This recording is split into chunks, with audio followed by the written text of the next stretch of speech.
कोण होत्या भगवान शिवाच्या 5 मुली? भगवान शिव आणि पार्वती यांच्या कुटुंबाबद्दल आपल्याला सर्वांनाच माहीत आहे की त्यांना 2 मुलं होती. पण तुम्हाला माहीत आहे का भगवान शिवाला 5 नागकन्या होत्या, ज्याबद्दल माता पार्वतीलाही काही माहीत नव्हते. नागपंचमीच्या दिवशी या सर्व नागकन्यांची पूजा करणं शुभ मानलं जातं. भगवान शिव, त्यांचे पुत्र कार्तिक, गणेश आणि त्यांची कन्या मनसा देवी यांच्याबद्दल आपणा सर्वांनाच माहीत आहे. पण भगवान शिवाला 5 नागकन्या होत्या याबद्दल जाणून घेऊयात.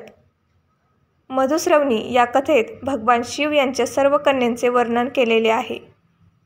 नागपंचमीच्या दिवशी या सर्पकन्यांची पूजा केल्याने घरात धनधान्याची कमतरता भासत नाही. त्याचबरोबर अकाली मृत्यूची भीतीसुद्धा राहत नाही. मधुश्रवणीच्या कथेनुसार एकदा भगवान शिव आणि माता पार्वती तलावाच्या काठावर जलक्रीडा करत होते. यावेळी भगवान शंकराला चुकून वीर्यपतन झालं. भगवान महादेवाने ते एका पानावर ठेवलं. त्यातून महादेवाला 5 मुली झाल्या, अशी आख्यायिका आहे. पण या सर्व मुली मानवी रूपात नसून सापाच्या रूपात होत्या. भगवान शिवाने त्यांची नावं जया, विषाहर, शामीलबारी, देव आणि दोताली अशी ठेवली. ज्या दिवशी भगवान शिवाच्या या 5 मुलींचा जन्म झाला तो दिवस म्हणजे श्रावण महिन्यातील शुक्ल पक्षातील 5वा दिवस होता. भगवान शिवाच्या लीलेमुळे या 5 सर्पकन्यांचा जन्म झाला हे पार्वतीला माहीत नव्हते. भगवान शिवाने या मुलींना खूप प्रेमाने वागवले. ते रोज त्यांना भेटण्यासाठी या तलावावर जात असत आणि त्यांच्याशी खेळत असत.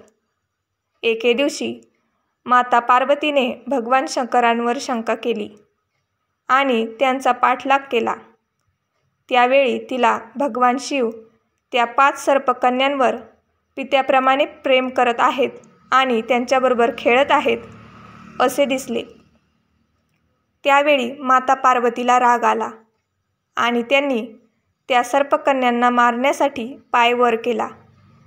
त्यावेळी भगवान शिवांनी थांबवले आणि सांगितले की या सर्व तुमच्या मुली आहेत. हे ऐकून माता पार्वतीला आश्चर्य वाटले.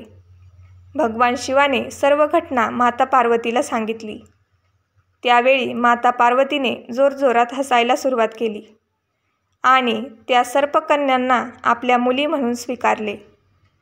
भगवान शिवाच्या आईने माता पार्वतीला असे सांगितले होते की नागपंचमीच्या दिवशी जो कोणी या सर्पकन्यांची पूजा करेल त्याला आणि त्याच्या कुटुंबाला सर्पदंशाची भीती वाटणार नाही.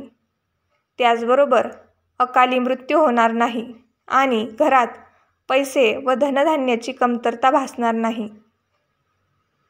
अशाच नवनवीन कथा ऐकण्यासाठी मराठी नॉलेज यूट्यूब चॅनलला लाईक करा, शेअर करा आणि सबस्क्राईब करा.